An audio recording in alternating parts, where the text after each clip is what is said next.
Good afternoon पिला माने। आज आम पढ़ा विज्ञान प्रथम पाठ स्वास्थ्य और रोग। देख आम प्रतिदिन विभिन्न प्रकार खाद्य खाई था। समस्त प्रकार खाद्य उपयुक्त परिमाण में न खाइले आम शरीर में खाद्यसार अभाव देखा दे थाए। यह आमको रोगाक्रांत कराई थाए।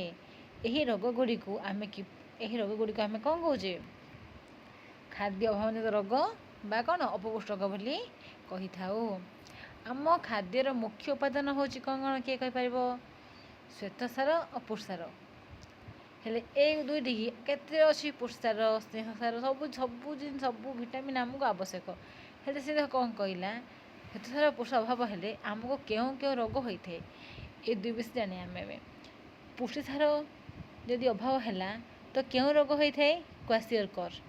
रोग लक्षण कौन शिशुर गोड़ हाथ मुह फुली जावा, चर्म शुखिला देखा, चर्म रे घा हवा, मुंड बाल कहरा हो जावा और बाल को धदर उपुड़ी जावा। यहाँ हूँ पुष्टिसार रोगर पुष्ट अभाव जो क्वेश्चन रोग हुए से रोग लक्षण। नेक्स्ट देख श्वेतसार। श्वेतसार अभाव क्यों रोग होता है मारास्मस।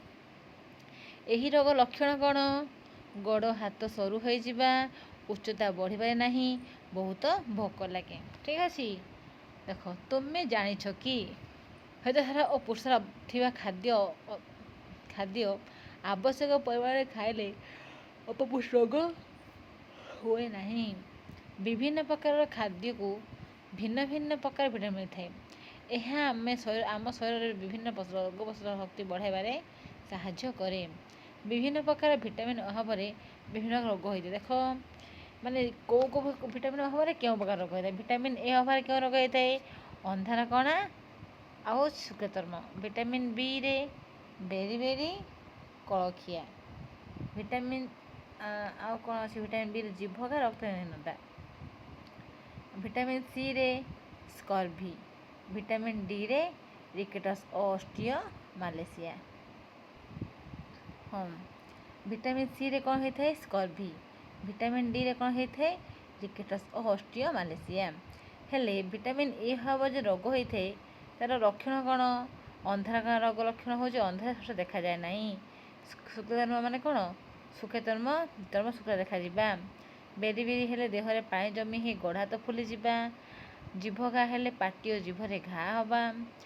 आ कौन रक्तहीनता मान कौन हम तलीपाद में छुंची गेंजी है लगे। स्कर्वी हेले कौन विभिन्न रक्तस्राव हम और दांत माड़ी फुलीज घा चंचल न सुखा।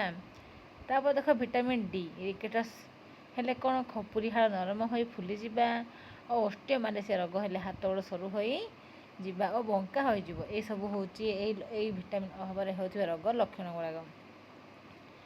तुम्हें जानिछ कि भिटामिन डी अभाव छोट पिला मानक क्यों रोग होता है रिकेटस होता बेले वयस्क लोक मानक कौन होता है ऑस्टियोमालेसिया रोग होता है। Vitamin A B C D व्यतीत vitamin E K B complex आदि विभिन्न रोग रक्षा कर साहाय्य करे।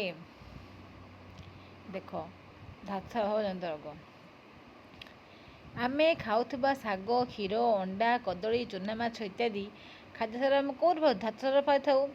लुण में कौन थाए धातुसार थाए। यही सब खाद्य आम सोडियम कैल्शियम लौह गंधक इत्यादि धातुसार पाई थाऊ।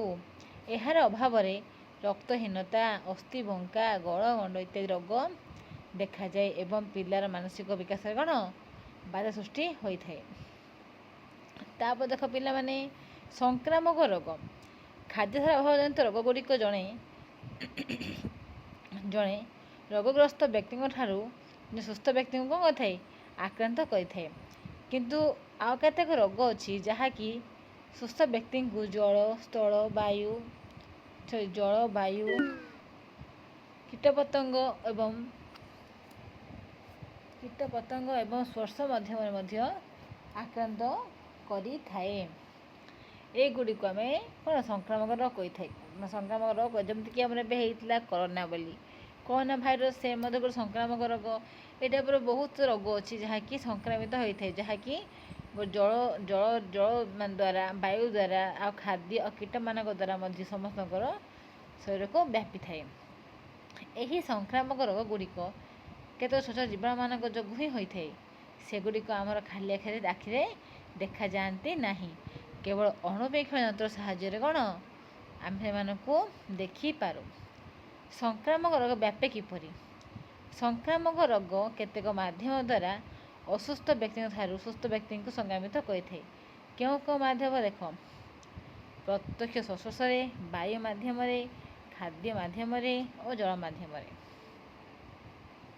ହେଲା, ଆଉ କ'ଣ ହେଇଛି? କୀଟପତଙ୍ଗ ମାଧ୍ୟମରେ। ଏବେ ଦେଖ ପଡ଼ିଆ ପ୍ରତ୍ୟକ୍ଷ ସଂସ୍ପର୍ଶରେ ରୋଗୀର ଲୁଗାପଟା ବ୍ୟବହାର କରିବା, ରୋଗୀ ସହିତ ମିଳାମିଶି ଖାଇବା, ତା ସହିତ ମିଳାମିଶା କରିବା ଦ୍ୱାରା କେତେକ ରୋଗ କ'ଣ ସୁସ୍ଥ ଲୋକଙ୍କୁ ସଂକ୍ରାମିତ ହୋଇଥାଏ। କାଚୁ, କୁଣ୍ଡିଆ, ସାଧାରଣ ଥଣ୍ଡା, ହାଡ଼ଫୁଟି, ବସନ୍ତ, ମିଳିମିଳା, ବିଭିନ୍ନ ଜୈନ ରୋଗ ଯଥା ସିଫିଲିସ୍, ବଜରିଆ, କୃମି ଆଦି ରୋଗ କ'ଣ ପ୍ରତ୍ୟକ୍ଷ ସଂସ୍ପର୍ଶରେ ଆସି ଏ ରୋଗ ବ୍ୟାପିଥାଏ। ଏହି ରୋଗ ଗୁଡ଼ିକ ଅଧିକ କ'ଣ ଜନବହୁଳ ଅଞ୍ଚଳରେ ଦ୍ରୁତ ଗତିରେ ବ୍ୟାପିଥାଏ। ନେକ୍ସଟ ଦେଖ ପିଲାମାନେ, ବାୟୁ ମାଧ୍ୟମରେ। ବାୟୁ ମାଧ୍ୟମରେ ଆମେ ଜାଣିଛେ ଯେମିତିକି ଯକ୍ଷ୍ମା, ହଇଜା, ହାଡ଼ଫୁଟି, ଲହରା ଖାସ, ଗାଲୁଆ, ମିଳିମିଳା ଏସବୁ ଯାକ ହେଉଛି ଆମର ବାୟୁ ମାଧ୍ୟମରେ ହୋଇଥିବା ରୋଗ। ଏହି ରୋଗର ଜୀବାଣୁ ଓ ଭୂତାଣୁ ରୋଗାକ୍ରାନ୍ତ ବ୍ୟକ୍ତିଙ୍କ ଠାରୁ କାଶ, ଛିଙ୍କ ଓ କଫ ମାଧ୍ୟମରେ ବାୟୁମଣ୍ଡଳରେ ଆସିଥାନ୍ତି ଓ ବ୍ୟାପିଥାନ୍ତି। ହେଲା କି? ତାପରେ ସୁସ୍ଥ ବ୍ୟକ୍ତିଙ୍କ ଶରୀରକୁ ପ୍ରବେଶ କରି ତାକୁ ମଧ୍ୟ ରୋଗରେ ଆକ୍ରାନ୍ତ କରିଥାନ୍ତି। ଦେଖ ଚିତ୍ର କ'ଣ ଦେଇଛି? ଗୋଟେ ଛୋଟ ପିଲାଟି ତଳେ ବସି ଖେଳୁଛି, ପାଖରେ ଗୋଟେ କ'ଣ ରୋଗିଣା ବ୍ୟକ୍ତି କ'ଣ କରୁଛି? ଖାସୁଛନ୍ତି। ତାଙ୍କେ ଯେଉଁ ଖାସୁଛନ୍ତି ତାଙ୍କର ଯେଉଁ ଖାସରେ ଯିବା ଯେଉଁ ଜୀବାଣୁ ଯୋଗୁଁ ଆସୁଛି, ଯେଉଁ ଜୀବାଣୁ ଭୂତାଣୁ, ସେସବୁ ଗୁଡ଼ାକ କ'ଣ ଆସେ ସେ ଛୋଟ ପିଲା ପାଖକୁ ଆସିବ। ତ ତାହା ଦ୍ୱାରା ଛୋଟ ପିଲାଟି କ'ଣ ହେବ? ରୋଗରେ ଆକ୍ରାନ୍ତ ହେଇପାରିବ। ହେଲେ କ'ଣ ହେଲା?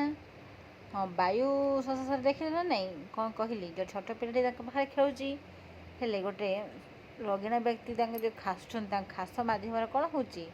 ସେଇ ରୋଗଟି କ'ଣ ଛୋଟ ଛୁଆକୁ ମଧ୍ୟ ଆକ୍ରାନ୍ତ କରିଥାଏ। ସେଥିପାଇଁ କ'ଣ କହିଛି? ତେଣୁ ପିଲାଟି ଦେଖିଛି ଚିତ୍ରରେ ରୋଗ ପୀଡ଼ିତ ବ୍ୟକ୍ତି ଜଣକ କ'ଣ କାଶି ବାନ୍ତି କରୁଛନ୍ତି। ତାଙ୍କ ପାଖରେ ପିଲାଟି ଖେଳ ଧରି ଖେଳୁଛି। ତେଣୁ ପିଲାଟି କ'ଣ ବାୟୁ ଦ୍ୱାରା ସେ ରୋଗରେ ସଂକ୍ରାମିତ ହେବାର ସମ୍ଭାବନା ଅଛି। ତ ଏହି ଟାଇପ୍ର ମଧ୍ୟ ବାୟୁ ମାଧ୍ୟମରେ କ'ଣ ହେଉଛି? ରୋଗ କ'ଣ ସୁସ୍ଥ ବ୍ୟକ୍ତିମାନଙ୍କୁ ଆକ୍ରାନ୍ତ କରିଥାଏ। ଲେଖ ଖାଦ୍ୟ ମାଧ୍ୟମରେ। ହଇଜା ଓ ଝାଡ଼ା ବାନ୍ତି ରୋଗ ଦୂଷିତ ଖାଦ୍ୟ ମାଧ୍ୟମରେ ହୋଇଥାଏ। ଧୂଳି ପଡ଼ିଥିବା ଖାଦ୍ୟ, ପଚି ସଢ଼ି ଯାଇଥିବା ଖାଦ୍ୟ, ବାସି ଖାଦ୍ୟ ଦ୍ୱାରା କ'ଣ ହେଉଛି? ଦୂଷିତ ହୋଇଥାଏ। ଏଥିରେ ଥିବା ବିଭିନ୍ନ ରୋଗର ଜୀବାଣୁ ମଧ୍ୟ ଜନ୍ମିଥାନ୍ତି। ଆମେ ଯଦି ଏଇ ଦୂଷିତ ଖାଦ୍ୟ ଖାଇବା ତାହେଲେ ଆମକୁ ଝାଡ଼ା ବାନ୍ତି ଭଳି କେତେକ ରୋଗ ହେବ। ଖାଦ୍ୟ ଦେଖ, ଯେଉଁ ଖାଦ୍ୟ ଯଦି ଦୂଷିତ ହେଇଛି, ଯେଉଁ ଜିନିଷ ଘୋଡ଼ା ହେଇନି, ଯେଉଁ ଜିନିଷ ପଚିଯାଇଛି, ସେହିସବୁ ଖାଦ୍ୟ ଖାଇଲେ କ'ଣ ହେବ? ଆମ ଦେହ ସତରେ ହିଁ ସେ ଜିନିଷ ହେଲେ ଖରାପ ହେବ। ଯାହାହେଲେ ଆମେ ଜାଣିଛେ ଝାଡ଼ା ବାନ୍ତି ହେବ, ଯେଉଁ ଜିନିଷ ଆମକୁ ହଜମ ହେବନି। ହେଲା କି? ଯେଉଁ ଜିନିଷରେ କ'ଣ ଯେ ଧୂଳି ପଡ଼ିଥିବ, ଯେଉଁଟା ପଚି ଯାଇଥିବ, ବାସି ହେଇଥିବ ଖାଦ୍ୟ, 2-3 ଦିନ ବାସି ଖାଦ୍ୟ ତୁମେ ଘରେ ଖାଇବ, ତୁମକୁ କ'ଣ ହେବ? ଝାଡ଼ା ବାନ୍ତି ହେବ ନା ନାହିଁ? ସେଥିପାଇଁ ଖାଦ୍ୟ ମାଧ୍ୟମରେ ମଧ୍ୟ ରୋଗ ହୋଇଥାଏ। ଦେଖ ଜଳ ମାଧ୍ୟମରେ। କୂଅ, ପୋଖରୀ, ନଈ, ନାଳ ଇତ୍ୟାଦିରେ ପାଣି ବିଭିନ୍ନ କାରଣରୁ ଦୂଷିତ ହୋଇଥାଏ। ପ୍ରାୟ ଅଧିକାଂଶ ରୋଗ ଦୂଷିତ ଜଳ ଦ୍ୱାରା ବ୍ୟାପିଥାଏ। ଯେଉଁ ଜଳରେ ଶରୀରକୁ ହାନି ଘଟାଇବା ଭଳି ଜିନିଷ, ବିଭିନ୍ନ ଉପାଦାନ ବା ରୋଗ ଜୀବାଣୁ ଥାଏ ତାକୁ ଦୂଷିତ ଜଳ କୁହାଯାଏ। ଏହା ମୋଷ୍ଟ ଇମ୍ପୋର୍ଟାଣ୍ଟ। ଦୂଷିତ ଜଳ କାହାକୁ କୁହାଯାଏ? କିଏ କହିପାରିବ? ଦେଖ ମୁଁ ତୁମକୁ ଏବେ କହିଲି ନା ନାହିଁ, ଯେଉଁ ଜଳରେ ଶରୀରକୁ ହାନି ଘଟାଇଲା ଭଳି କିଛି ଉପାଦାନ ଥାଏ ବା କିଛି ରୋଗ ଜୀବାଣୁ ଥାଏ, ସେହି ଜଳକୁ ଆମେ ଦୂଷିତ ଜଳ ବୋଲି କହିଥାଉ। ଦୂଷିତ ଜଳରେ ହଇଜା, ଝାଡ଼ା ବାନ୍ତି, କାମଳ, ଟାଇଫଏଡ଼୍ ଆଦି ଇତ୍ୟାଦି ରୋଗ ଜୀବାଣୁ ଥାଆନ୍ତି। ଏହି ଜଳକୁ ସୁସ୍ଥ ଲୋକ ପିଇଲେ ବା ବ୍ୟବହାର କଲେ ସେମାନଙ୍କୁ କ'ଣ ସବୁ ରୋଗ ହୋଇଥାଏ। ବୁଝିଲ ନା ନାହିଁ? ଦେଖ କ'ଣ କହିଲା? ଦେଖ ତୁମେ ଜାଣିଛ କି ଏଇଟା ହେଉଛି ମୋଷ୍ଟ ଇମ୍ପୋର୍ଟାଣ୍ଟ। ଏକ୍ଜାମ୍ରେ ଯେମିତି ହେଲେ ସିଓର ପଡ଼ିବ। କୂଅ, ପୋଖରୀ, ନଈ, ନାଳର ଜଳକୁ ଭଲ କରି ଫୁଟାଇ ଛାଣି ପିଇଲେ କ'ଣ ରୋଗ ହୁଏ କି? ହୁଏ ନାହିଁ। ହେଲେ ପାଣିକୁ କେତେ ସମୟ ଫୁଟାଇଲେ ପିଇବାର ଆବଶ୍ୟକ? ଜଳକୁ କ'ଣ 10 ମିନିଟ୍ ଫୁଟାଇଲେ ସେଥିରେ ଥିବା ଜୀବାଣୁ ମରିଯାଆନ୍ତି। ତାପରେ ତାକୁ ଜଳ କ'ଣ ଘରେ ରଖିଲେ ଜୀବାଣୁମୁକ୍ତ ରହେ। ଏକ୍ଜାମ୍ରେ ପଡ଼ିବ। ଜଳକୁ କେତେ ସମୟ ଫୁଟାଇ ପିଇଲେ ସେଥିରେ ଥିବା ଜୀବାଣୁ ମାନେ ମରିଯାଆନ୍ତି। କେତେ ମିନିଟ୍? 10 ମିନିଟ୍ ହେଲା। ଆଉ ତ ମୁଁ ଏତିକି ପଢ଼େଇଛି। ନେକ୍ସଟ କ୍ଲାସ୍ରେ କୀଟପତଙ୍ଗ ମାଧ୍ୟମରେ ପଢ଼େଇବି।